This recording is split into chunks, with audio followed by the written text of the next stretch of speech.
যদি আমরা ইতিহাস ভালোভাবে দেখি যে ব্রিটিশরা তারা যখন ইন্ডিয়ায় আসলো, পশ্চিমা সংস্কৃতি তখন ইন্ডিয়ার সংস্কৃতির উপর প্রভাব ফেললো। এসব কারণে ইন্ডিয়ার সংস্কৃতির অধপতন হয়েছে। আর 19 শতকের প্রথম দিকে বেশ কিছু হিন্দু সমাজ সংস্কারক ছিলেন। তাদের প্রথম দিককার একজন হলেন রাজা রামমোহন রায়।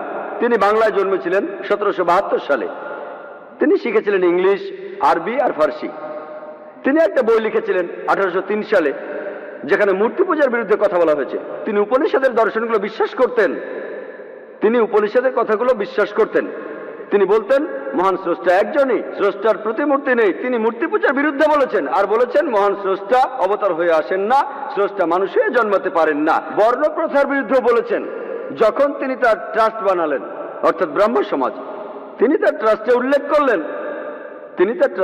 করলেন যে কোন প্রতিমূর্তি, খোদাই করা কিছু, কোন ভাস্কর্য, কোন মূর্তি, কোন ফটো, কোন ছবি এই বিল্ডিং এ ঢুকবে না। এখন ব্রাহ্ম সমাজের মধ্যে অনেক ভাগ রয়েছে, তবে সবাই এটা বিশ্বাস করে যে ঈশ্বর একজনই, ঈশ্বরের কোনো প্রতিমূর্তি নেই, মূর্তি পূজা করা ঠিক নয়, ঈশ্বর অবতার হয়ে আসেন না। তারা বর্ণপ্রথার বিরুদ্ধে। আর এখানে সংসারার চক্র সম্পর্কে বলা হয়েছে যে এটা মানা ঐচ্ছিক, মানতে চাইলে মানতে পারেন, না মানলে এটা মানার দরকার নাই। ব্রাহ্ম সমাজের অনেকগুলো ভাগের মধ্যে একটা হলো প্রার্থনা সমাজ, যে সমাজ প্রতিষ্ঠা করেছিলেন জাস্টিস রানাডে। জাস্টিস রানাডে বোম্বে শহরে প্রতিষ্ঠা করেছিলেন প্রার্থনা সমাজ। আর সেখানে তিনি সবগুলো নিয়মই মেনেছেন, তবে মহিলাদের ব্যাপারে বিশেষভাবে তিনি বলেছেন মহিলারা অবশ্যই শিক্ষিত হবে, আর যখনই কেউ বিধবা হবে সে আবার বিয়ে করবে।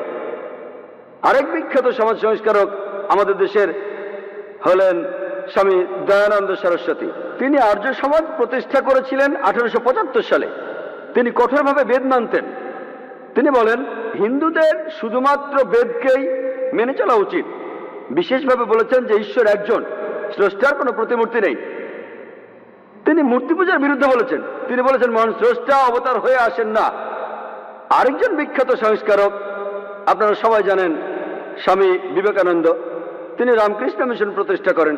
তিনিও বলেছেন আমাদের বেদকেই মেনে চলা উচিত। তিনি বলেন যদিও বেদের 99% কথাই পাওয়া যায় না, আজকে আমাদের কাছে মাত্র 1% বেদ আছে, সেগুলোর ব্যাখ্যায় বড় হলটা তো কুলোবে না। তিনি বলেছেন আমাদের হিন্দু বলে ডাকা উচিত নয়, আমাদের বলা উচিত বেদান্তবাদী। বেদান্তবাদী যদি ভালো করে দেখেন যে ব্রিটিশরা কয়েকশো বছর আগে তারা ইন্ডিয়া এসেছিল ব্যবসা করার জন্য, কিন্তু দুর্ভাগ্যক্রমে তারা আমাদের দেশ লুটপাট করেছে। তারাই ডিভাইড অ্যান্ড রুলের নিয়ম চালু করেছে। তারা তখন দেখেছিল এখানে হিন্দু আর মুসলমান দুটো আলাদা ধর্ম, শাসন করতে গেলে আলাদা রাখতে হবে। তারা ইন্ডিয়ান সংস্কৃতিরও অধপতন ঘটিয়েছে, আর এইসব কারণে হিন্দুইজম নিচে নেমে গেছে।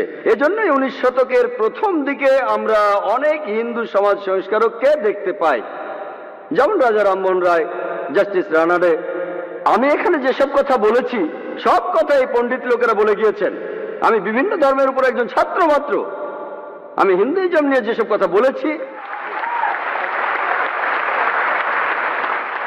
এগুলো আমার বানানো কথা নয়, এসব কথা বলে গিয়েছেন বিখ্যাত হিন্দু সংস্কারকরা, যেমন রাজা রামমোহন রায়, জাস্টিস রানাডে।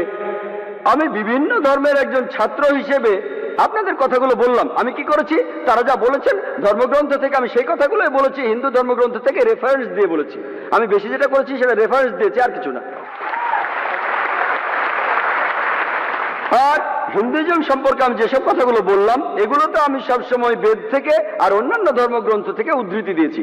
আমি জানি যে বেদই হলো সবচেয়ে পবিত্র, তবে আমি যে কারণে অন্যান্য ধর্মগ্রন্থ থেকে উদ্ধৃতি দিয়েছি, কিছু হিন্দু যারা শুধুমাত্র বেদে বিশ্বাস করেন তারা যদি অন্যান্য ধর্মগ্রন্থের উদ্ধৃতি বাদও দেন, বেদগুলো বাদে, তখন আমার এই লেকচারটা আগের মতোই থাকবে। তবে অনেক হিন্দু আছে যদিও তারা বেদকে শ্রদ্ধা করে, তারা ভগবদ গীতা বা পুরাণ সম্পর্কেই বেশি জানে। এই কারণে আমি অন্যান্য ধর্মগ্রন্থ থেকে উদ্ধৃতি দিয়েছি। তারা বেদের কাছাকাছি আসতে পারে, সেই কথাগুলো মানতে পারে যে কথাগুলো হিন্দু ধর্মগ্রন্থে প্রতিষ্ঠিত। ব্রিটিশরা ডিভাইড অ্যান্ড রুলের নীতিতে আমাদের শাসন করেছিল, আর দুর্ভাগ্যজনকভাবে আমার মধ্যেও এটার প্রভাব আছে। ভেবেছিলাম হিন্দুইজমের সাথে ইসলামের সাদৃশ্য হয় কিভাবে, এটা অসম্ভব। এইসব পণ্ডিতদের বই পড়ার পরে, এই সমাজ সংস্কারক গবেষণা করার পরে আমার এই লেকচারটা দাঁড়িয়েছে। তবে আসল কারণ এই ব্রিটিশরা, তারা ডিভাইড অ্যান্ড রুলের নীতি মানত। আমাদের দেশ ব্রিটিশদের কাছ থেকে স্বাধীন হয়েছে কিন্তু দুর্ভাগ্যজনকভাবে এখনো আমরা এই ডিভাইড অ্যান্ড রুলের নীতি মেনে চলছি। আরো দুর্ভাগ্যজনক, ইন্ডিয়ার বেশিরভাগ পলিটিশিয়ান, সবাই না হলেও তাদের বেশিরভাগই, তারাও এই ডিভাইড অ্যান্ড রুলের নীতি মেনে চলে ভোট পাওয়ার জন্য। পৃথিবীর মধ্যে ইন্ডিয়াতে সবচেয়ে বেশি সাম্প্রদায়িক দাঙ্গা হয়েছে, গড়ে প্রত্যেক দিন একটার বেশি দাঙ্গা হয়েছে।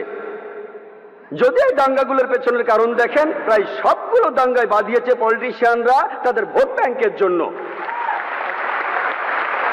একবার এক লোক আমাকে বলেছিল যে পলিটিশিয়ানরা তারা আগুনের মধ্যে তেল ঢালছে। আমি বলবো না, কথাটা ভুল। আমি একমত না যে পলিটিশিয়ানরা আগুনের ভেতর তেল ঢালে। পলিটিশিয়ানরা তারা তেলের উপর আগুন জ্বালায়। তেল বেশিরভাগ ক্ষেত্রে আমাদের কাজে লাগে। দেখবেন মোটর গাড়ি এই তেল দিয়ে চলে, কারখানার কাজ চলছে, এই তেল এটা দিয়ে দেশের অনেক কাজই হচ্ছে। পলিটিশিয়ানরা আগুন জ্বালাচ্ছে আর এভাবে দেশে তারা ক্ষতি করছে।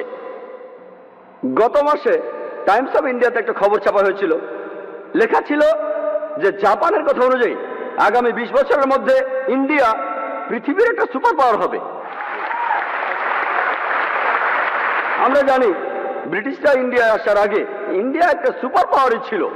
এখন যদি সব ইন্ডিয়ান, যদি সব হিন্দু আর মুসলমান তাদের ধর্মগ্রন্থ পড়ে, ধর্মগ্রন্থের কথাগুলো মেনে চলে, এক ঈশ্বরে বিশ্বাস, চূড়ান্ত রাসূলে বিশ্বাস, পরকালের জীবনে বিশ্বাস করে, ইনশাআল্লাহ ইন্ডিয়া একটা সুপার পাওয়ার হবে।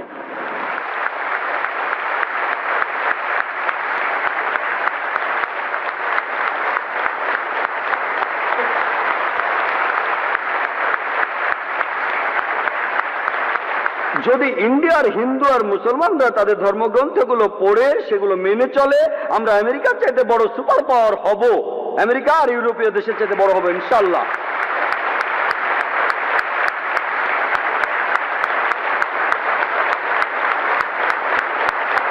বেদে পরিষ্কারভাবে লেখা রয়েছে, ঋগ্বেদে আমাদের বলছে 10 নম্বর গ্রন্থে 71 নম্বর অনুচ্ছেদে 4 পরিচ্ছেদে, তারা দেখেও দেখতে পায় না, তারা শুনেও শুনতে পায় না। ধর্মগ্রন্থে পরিষ্কারভাবে বলা আছে, তারপরও দেখবেন না, ধর্মগ্রন্থের কথাগুলো শুনেও শুনবেন না। একই কথা বলা হয়েছে পবিত্র কোরআনে সূরা বাকারার 44 নম্বর আয়াতে, তোমরা কিতাব অধ্যয়ন করো কিন্তু উহাকে অনুসরণ করো না। পবিত্র কোরআনে সূরা বাকারার 18 নম্বর আয়াতে উল্লেখ করা আছে, সুম্মুম বুকমুন উময়ুন ফাহুম লা ইয়ারজিউন, তারা বধির, মুখ এবং অন্ধ, সুতরাং সঠিক পথে ফিরবে না। আপনারা হয়তো এমনটা দেখবেন যে পৃথিবীর বেশিরভাগ ধর্মেই যেসব ধর্মীয় নেতা আছেন, হোক সেটা ইসলাম, খ্রিস্টান বা হিন্দুইজম, তারা অর্থ বুঝে ধর্মগ্রন্থ পড়াকে বাধা দিয়ে থাকে।